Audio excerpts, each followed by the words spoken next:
શ્રીમદ ભાગવતમ સ્કંદ તૃતીય ભાગ 2 અધ્યાય 17 હિરણાક્ષનો વિજય દિગ્વિજય શ્લોક સંખ્યા 16 તાવાદિદૈત્યો સહસા વ્યજ્યમાનાત્મ પૌરુષો વૃદ્ધાતે શ્મશારેણ કાયનાદ્રિપતિ ઇવ। शब्दानु अनुवाद भावार्थ इस डिवाइन के जैसी शिला प्रभुपाद जी के द्वारा। तो ते बे आदि दैत्यो सर्जन की शुरुआत माना असुरो सहसा झड़प थी व्यज्यमान व्यक्त करता आत्म पोताना पौरुषो पराक्रम वरुर्धाते वध्या अश्मशारेण पोलाद जेवा कायेन शरीरना बांधाथी अद्रिपति बे मोटा पर्वतो ईव नी जेम। अनुवाद पुरातन काल में प्रकट थयेला आ बे असुरो असाधारण शारीरिक लक्षणों दर्शावा लाग्या। तेमनो बांधो पोलाद जेवो हतो ते बे मोटा पर्वतोनी जेम वधवा लाग्या। अनुवाद भावार्थ दुनियामाना मनुष्योना बे वर्गो छे, एक असुर कहेवाय छे अने बीजाने देव कहे छे। देवो मानव समाजना आध्यात्मिक उत्थान माटे सक्रिय रहे छे, ज्यारे असुरो शारीरिक तथा भौतिक उन्नतिमां ज सक्रिय रहे छे। दीतीथी जन्मेला बे असुरो तेमना शरीरोने लोखंडना चौकठा जेवा मजबूत करवा लाग्या। ते एटला ऊंचा हता के जाणे आकाश में स्पर्श करता हता।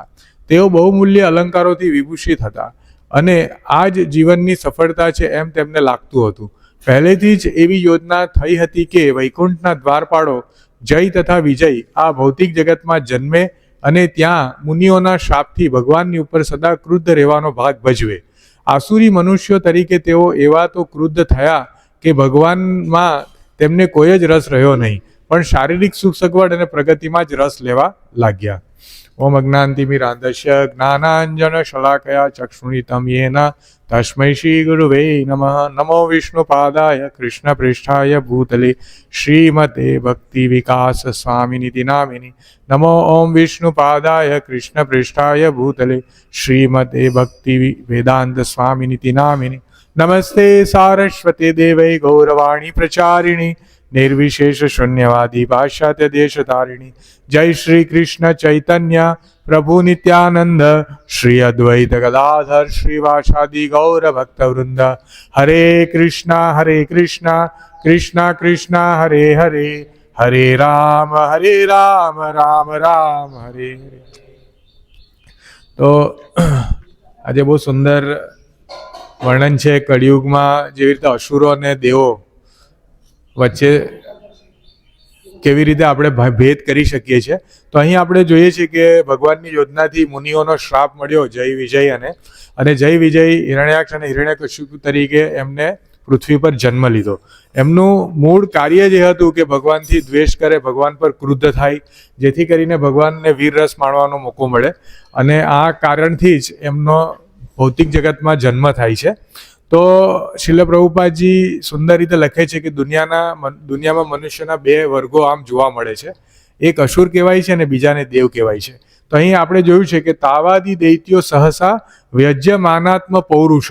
તાવા એટલે બે, તાવાદી દૈત્યો આદि દૈત્યો જે સર્જનની શરૂઆતમાં સૌથી પહેલા દૈત્ય આ જ હતા કે જે ભગવાનની સાથે યુદ્ધમાં જોડાયા છે, ભગવાનને સામે યુદ્ધ કરવા માટે।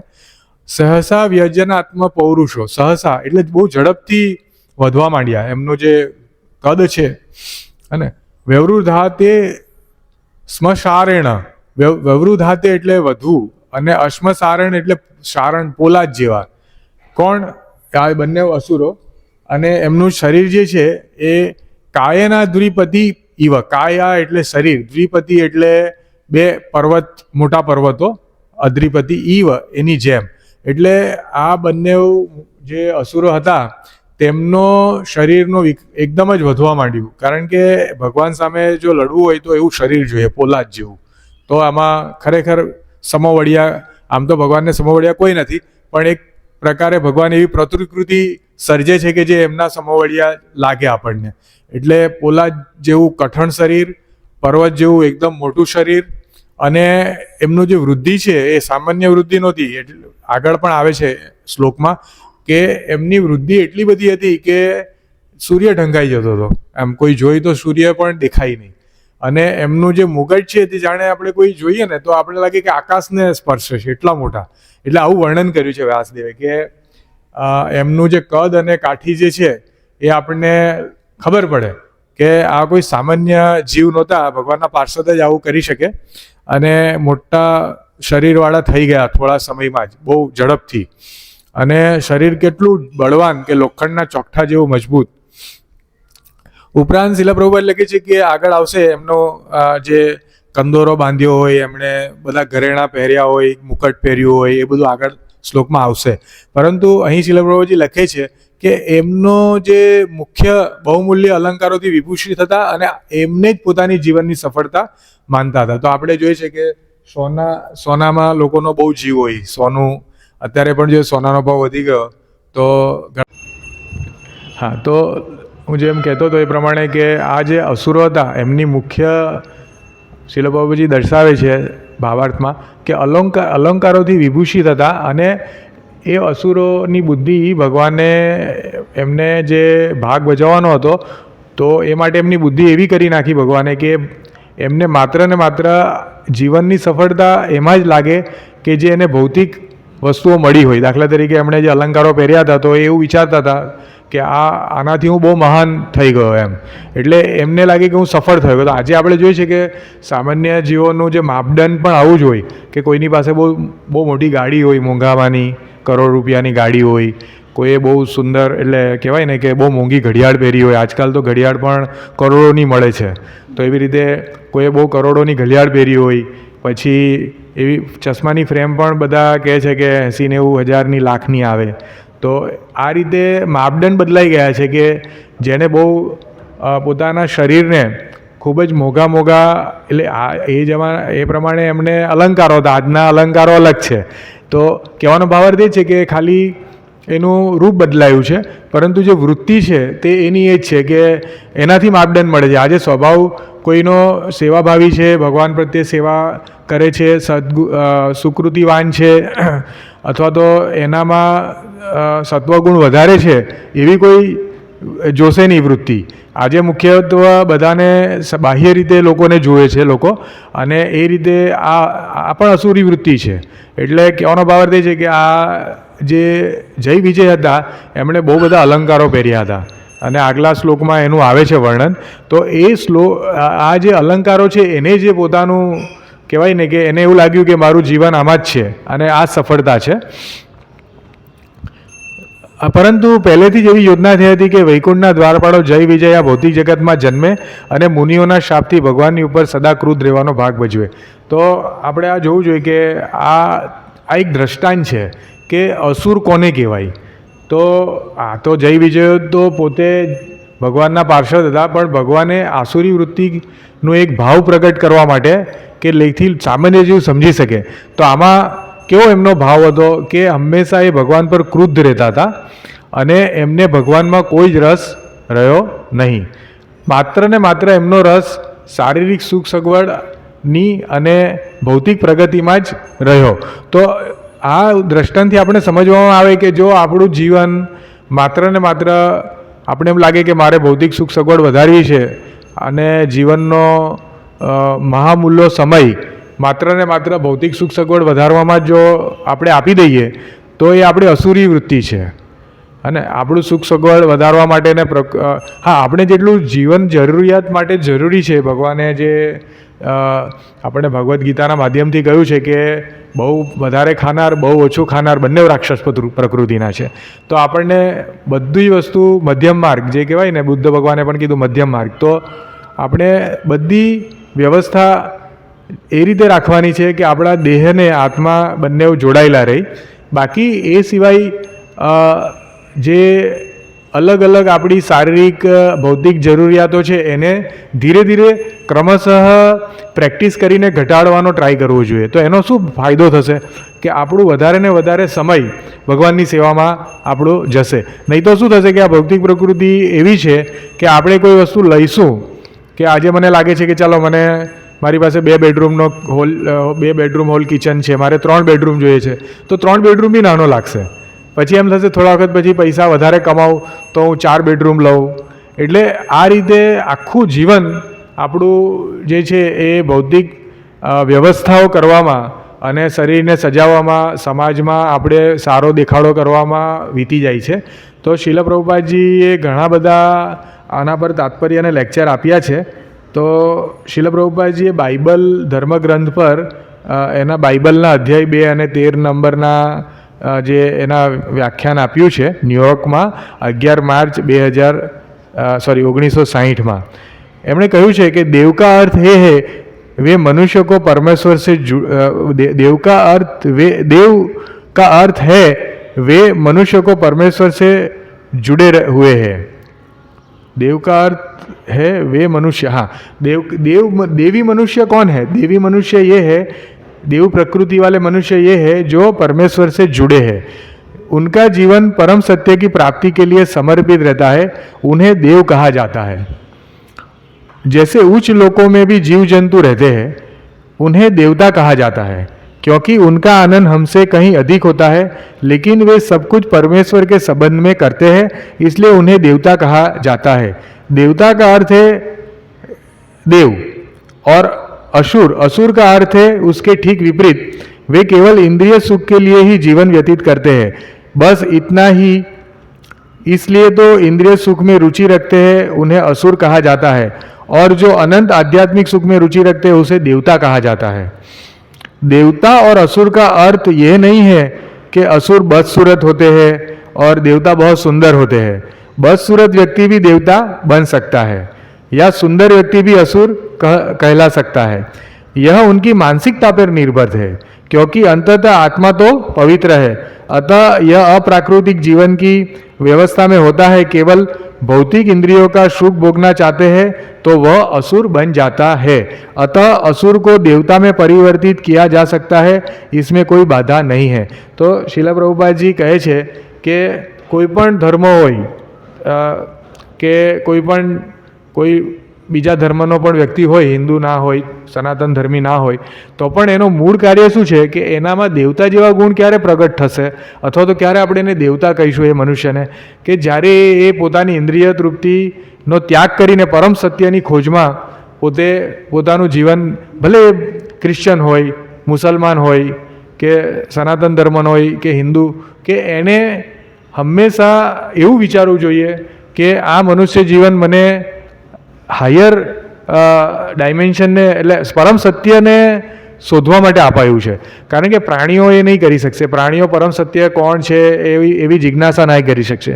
શીલ પ્રભુપાદજી વધુમાં આ વ્યાખ્યાનમાં કહે છે ન્યુયોર્કમાં કે એ જે જીવજંતુ હોય ઊંચા લોકોમાં, અને દાખલા કે વૈકુંઠ છે અથવા ગોલક છે, એમાં પણ જીવજંતુ હોય, ઝાડ પાન બધું જ હોય, વૃક્ષો હોય. તો આ બધા હોવા છતાં પણ એ લોકોનો ભાવ માત્ર ને માત્ર ભગવાનની સેવા કેવી રીતે કરાય, જીવજંતુને પણ એવું જ થતું હોય. એટલે ઉચ્ચ લોકોમાં જે કોઈ પણ જીવ હોય એ જીવનું વૃત્તિ બદલાઈ ચૂકી હોય છે, ત્યારે જ એમને ઉચ્ચ લોકમાં જવા મળે. દાખલા કે આપણે કોઈ મેડિકલ પ્રોફેશનલમાં એટલે હોસ્પિટલમાં જવું હોય તો આપણી વૃત્તિ હોવી જોઈએ કે એટલે આપણે ડૉક્ટરનું જ્ઞાન હોવું જોઈએ, એવી વૃત્તિ હોવી જોઈએ આપણા મગજમાં કે આપણે એને વ્યવસ્થિત સલાહ આપી શકીએ, ઓપરેશન કરી શકીએ. એવી રીતે ઊંચા લોકોમાં જવા માટેની વૃત્તિ કઈ છે? ભગવાન કોને ક્વોલિફાઈ ગણે છે? કે જે વ્યક્તિઓએ પોતાની ઇન્દ્રિય તૃપ્તિને ત્યજી દીધી છે, એવા લોકોને ભગવાન ગોલકમાં સ્થાન આપે છે. દ્વેષી મનુષ્યોને, જે ઇન્દ્રિય ભોગ કરનારા છે, એ લોકોને ગોલકમાં કે હાયર પ્લેનેટ્સ જે છે, જે આધ્યાત્મિક જગત અને એમાં સ્થાન નથી. તો શીલ પ્રભુજી કહે છે કે આપણે વૃત્તિને બદલવી. કોઈ માણસ એકલો કદરૂપો હોય તો એ રાક્ષસ નથી, અસુર નથી. અને બહુ સુંદર દેખાતો માણસ બાહ્ય રીતે બહુ સુંદર દેખાતો હોય પણ અંદરથી આસુરી વૃત્તિ હોય. એટલે વૃત્તિનો સવાલ છે. આપણે હમણાં જોયું કે થોડા વર્ષો પહેલાં જે યૌન શોષણનો મામલો અમેરિકામાં થયેલો, તો મોટા મોટા બાહ્ય રીતે બહુ પ્રતિષ્ઠિત માણસો આમાં બધા પકડાયા છે અત્યારે 20-25 વર્ષ પછી, કે જે લોકો નાની નાની બાળાઓનું યૌન શોષણ કરતા હતા. બહુ મોટા પ્રતિષ્ઠિત માણસો, મોટા મોટા ઉદ્યોગપતિ છે, અમુક દેશોના પ્રમુખો છે. તો બાહ્ય રીતે કોઈ સુંદર દેખાય કે બહુ સુંદર પદ પર હોય એનાથી ખબર નથી પડતી એની વૃત્તિ કઈ છે. ખાસ કરીને શીલ પ્રભુપાદજી આ વ્યાખ્યાનમાં કહે છે કે માણસે વૃત્તિ બદલવી જોઈએ. અને વૃત્તિ કઈ વૃત્તિ હોવી જોઈએ કે હંમેશા આપણને એવી ચેતના હોવી જોઈએ કે હું કેવી રીતે પરમ સત્યને પામું, આ જીવન મને શા માટે મળ્યું છે, મારી શું કર્તવ્ય છે, હું જો પ્રાણી જેવું જીવન જીવું, જે ચોપગા પ્રાણી છે, તો મારામાં ને બીજા સામાન્ય પ્રાણીમાં શું ફરક રહેશે. તો આ વિચારવું જોઈએ. આહાર નિંદ્રા ભય મૈથુન પશુ આહાર નિંદ્રા ચ ભય મૈથુન સામાન્ય હિતૈ નરાણાઃ પશુ સમાના. તો આહાર નિંદ્રા ભય હેતુ સામાન્ય છે કોનામાં? પશુ. અને જો પશુમાં જેવી છે આહાર નિંદ્રા ભય મૈથુન, એવી જો વૃત્તિ મનુષ્યમાં પણ હોય તો મનુષ્યને પશુમાં કોઈ ફરક નથી. તો આ રીતે શીલ પ્રભુપાદજી કહે છે. બીજું એક વ્યાખ્યાન છે બોમ્બેમાં એપ્રિલ 9, 1974, પ્રભુપાદજીના જવાના 3 વર્ષ પહેલાં. ઓમ તદ વિષ્ણુ પરમમ પદમ સદા પયસ્યાંતિ શુયાહ. એ આ ઋગ્વેદનો મંત્ર છે. જેવી રીતે બાઇબલનું શીલ પ્રભુપાદજી કીધું એવી રીતે ઋગ્વેદમાં પણ છે કે શુયાયા એનો મતલબ શું? સુયયા ઓર અસુયા सूरयः એટલે કે દેવ या अर्धदेव वे केवल परमेश्वर विष्णु की उपासना करते हैं. આના પરથી આ શબ્દ આવે છે सूरयः, કે એ લોકો હંમેશા એ લોકોને દેવ કાં તો અર્ધદેવ કહેવામાં આવે છે, કે જે લોકો હંમેશા વિષ્ણુના ઉપાસક છે. તદ વિષ્ણુ પરમમ પદમ ઓર અસુર તદ વિપશ્યાય, એટલે વિષ્ણુની જે સેવા નથી કરતા એ બધા અસુર છે, એનાથી વિપરીત છે. તદ વિપરાય એટલે વિપરીત, એટલે જે સૂર્ય જે છે એનાથી વિપરીત જે છે, સૂર્ય વિષ્ણુના સેવક, વિષ્ણુના ઉપાસક, એનાથી વિપરીત યદ વિપરાય, એનાથી જે વિપરીત છે એ બધા અસુર છે. એટલે ભગવાને કેટેગરી આપી દીધી કે આ કોણ સૂર છે કોણ અસુર છે. जो विष्णु में उपासना नहीं या रुचि नहीं रखते हैं वो सब असुर है. ना ते विदु सवर्द गतिम ही विष्णु. श्रीमद् भागवतम स्कंद 7 अध्याय 5 श्लोक संख्या 31. वे जीवन के उस परम लक्ष्य को नहीं जानते जो भगवान विष्णु परम पुरुषोत्तम भगवान के पास पहुँचना है. એટલે શ્રીમદ્ ભાગવતમમાં સ્કંદ 7માં અધ્યાય 5માં શ્લોક છે કે આપણું જીવન માત્ર ને માત્ર એ જાણવા માટે છે કે આપણે કેવી રીતે પુરુષોત્તમ પરમેશ્વરની પાસે જઈએ, આપણે પોતાના જીવનને એવું બનાવીએ કે ભગવાન આપણને પોતાના ધામમાં સ્થાન આપે. આ જ માત્ર મનુષ્ય જીવનનો હેતુ છે. શીલ પ્રભુપાદજીએ ભગવદ્ ગીતા 7 શ્લોક સંખ્યા 11 થી 16 પર વ્યાખ્યાન આપેલું ન્યુયોર્કમાં 7 ઓક્ટોબર 1966માં નાનું એમનાથી લીધું છે. જો રાક્ષસ और देवता આ વસ્તુ સમજવા જેવી છે કે राक्षस और देवता हमेशा मौजूद रहते हैं. कुछ तो लेकिन देवताओं की संख्या बहुत कम है, फिर भी है. तो यहाँ आसुरम भावम आश्रितम, जिसने राक्षसी गुण प्राप्त कर लिया है, जो परमेश्वर के अधिकार को चुनौती देता है वो असुर है. असुर का अर्थ है राक्षस. तो राक्षस मूर्ख मनुष्य जाति में सबसे नीच, जिनका ज्ञान मायावी शक्ति द्वारा लूटा गया है और जो अधर्मी है, वे भगवान के पास नहीं जा सकते. यह असंभव है, उन्हें अनुमति नहीं है, लेकिन वे जा सकते बेशर्त वे सहमत हो. हमेशा भगवान हमेशा सभी को स्वीकार करने में दयालु है, लेकिन ये लोग वे अपने कारण नहीं जा सकते. उन्हें कई दिनों तक इन 3 प्रकार के दुखों को सहना पड़ेगा, फिर जब वे होश में आएंगे तब वे जा सकते हैं. तो શીલ પ્રભુપાદજી લખે છે કે આપણે સતયુગ હોય, દ્વાપર, ત્રેતા કે કળિયુગ, હંમેશા રાક્ષસ પ્રકૃતિ અને દેવ પ્રકૃતિ પ્રેઝન્ટ રહેશે જ. એવું નથી કે પૂરેપૂરું બધું દેવી પ્રકૃતિ થઈ જશે. રાક્ષસો બહુ વધારે માત્રામાં હોય અને દેવી ગુણવાળા બહુ ઓછી માત્રામાં હોય, પરંતુ એ હોય છે. તો અહીં કહ્યું છે કે આસુરમ ભાવમ આશ્રિતા, જે લોકોએ આસુરી ભાવને લીધો છે, જે આસુરી ભાવ એટલે શું કે એક તો ભગવાનનો દ્વેષ કરવો, સેવા નહીં કરવી, ભગવાનની ઉપાસના નહીં કરવી, અને બીજું વધુમાં એ લોકો માંસાહાર, જુગાર, વ્યભિચાર અને નશો, આ 4 જે મહાપાપ છે એના શરણમાં હોય છે.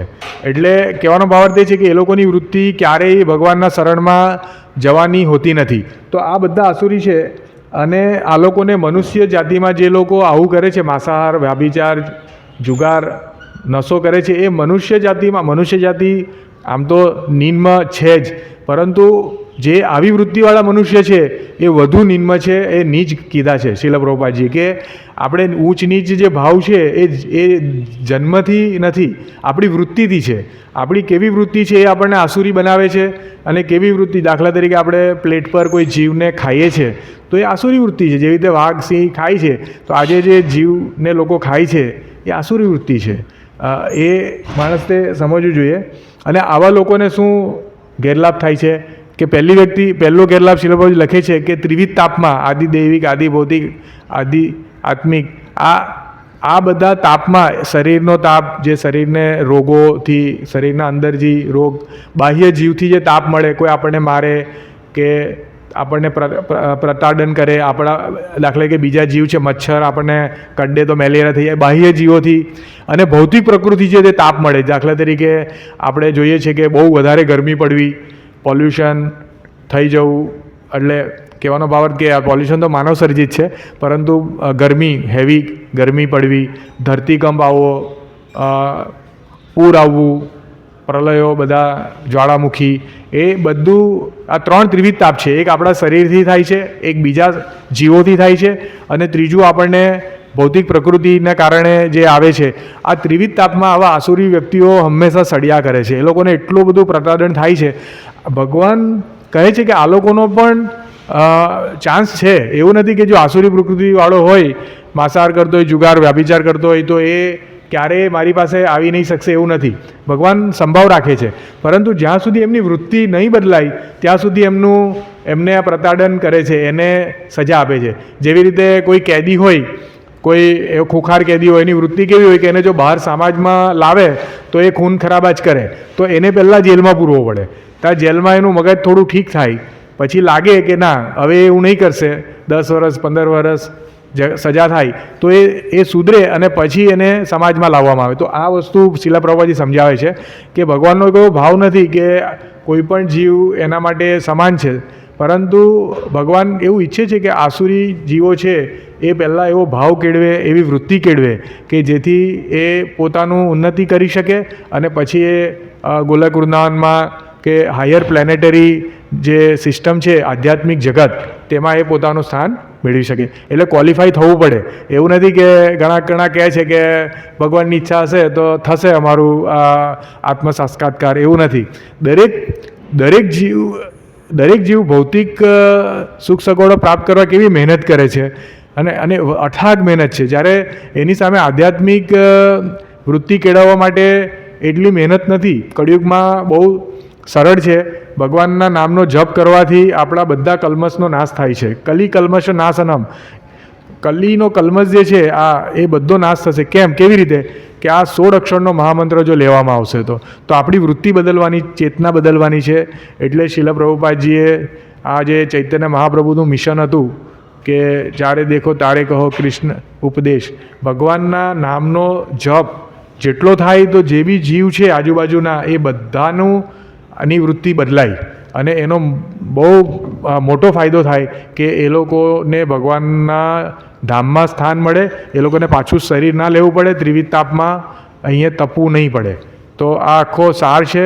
એટલે દેવી ગુણોને રિફ્લેક્ટ કરવા માટે અને આસુરી ગુણ કેવા હોય એ સમજાવવા માટે અહીં જય વિજય જેવા અસુરો આવે તો આપણને ખબર પડે કે અસુરો કેવા હોય.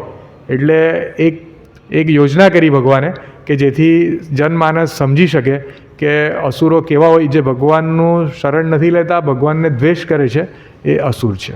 હરે કૃષ્ણ.